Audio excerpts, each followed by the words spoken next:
The SeekTech ST33Q Plus multi-frequency line transmitter is part of RIDGID's state-of-the-art cable and pipe locating system.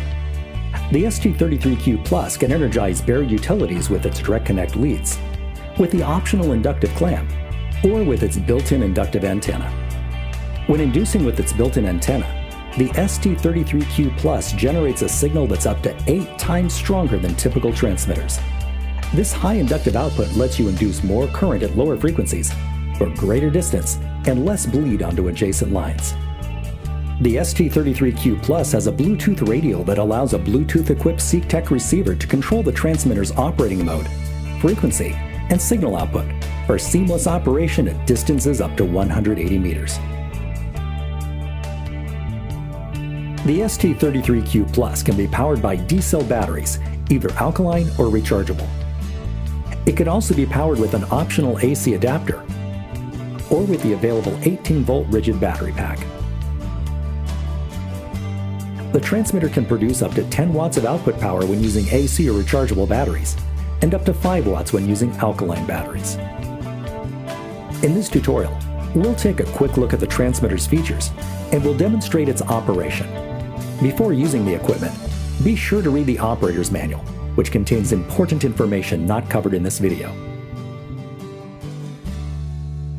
In our first example, we'll demonstrate the conductive or direct connect method of inducing a signal onto a utility. In this method, one of the transmitter's leads is connected to the target utility, and the other is connected to the transmitter's ground stake, creating a complete circuit. We'll drive the ground stake in as far as possible, and then connect one of the transmitter's leads to it. We always recommend connecting to the ground first as a safety precaution. Next, we'll connect the other lead to our connection point on the target utility. And here's a quick tip. If you can't find a convenient place to clip on, the transmitter's lead clips are equipped with powerful magnets that can hold them securely to the connection point. Our connections have been made, so we'll press the power key to turn the transmitter on. And then we'll select the frequency we want, in this case 8 kHz. The transmitter's signal output is adjustable. It's set to 100 milliamps, and for this case, we'll lower it to 50 milliamps. The transmitter is set up, so we'll power on the receiver. We'll select a line tracing frequency to match the transmitter, and then we'll verify that we're receiving the transmitter's signal. Everything looks good, so we're ready to trace the line.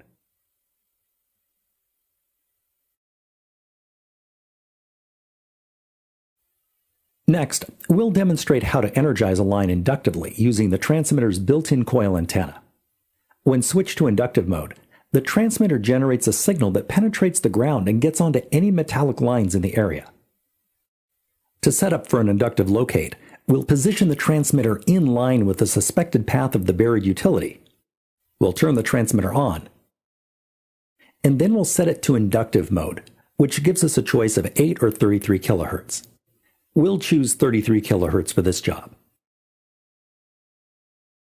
When locating inductively, the transmitter broadcasts a signal in all directions, and if we're too close to it, the signal broadcast through the air will be much stronger than the signal from the target utility beneath us.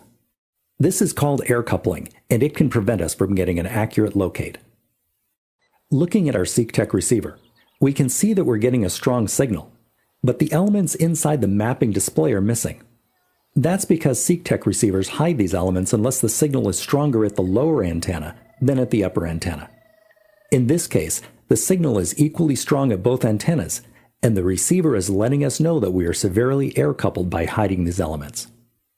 To minimize air coupling, we'll need to begin our locate some distance away from the transmitter. The distance will vary with each locate scenario, and there are a couple of ways we can test for air coupling before marking the line.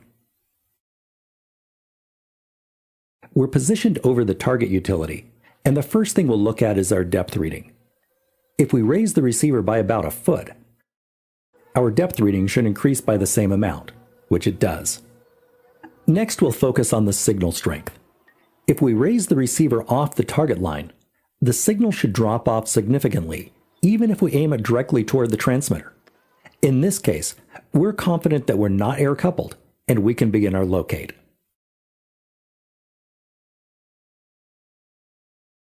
The final method we'll demonstrate is energizing a line with the inductive clamp. With the inductive clamp, you can induce a signal onto a conductor when you can't connect directly to it. The clamp plugs into the 1/4-inch phone jack located under the rubber cover below the keypad. When we power up the transmitter, it will automatically switch into inductive clamp mode and will have a choice of 2 frequencies, 8 and 33 kHz. In this case, we'll select 8 kHz. We'll place the clamp around the target conductor, and we'll make sure that both of the clamp's LEDs are lit. The LEDs tell us that the clamp is receiving a signal from the transmitter and that its jaws are fully closed. We'll power up the receiver and verify that its frequency matches the transmitter and that we're seeing the transmitter signal. Everything looks good, so we can begin our locate. In the past few minutes, we've introduced you to the ST33Q Plus transmitter. For additional training, visit SeekTech.com, where you'll find in-depth multimedia tutorials on topics like circuits, grounding, induction, and frequency. On behalf of the entire RIDGID SeekTech team, thank you for buying the ST33Q Plus transmitter.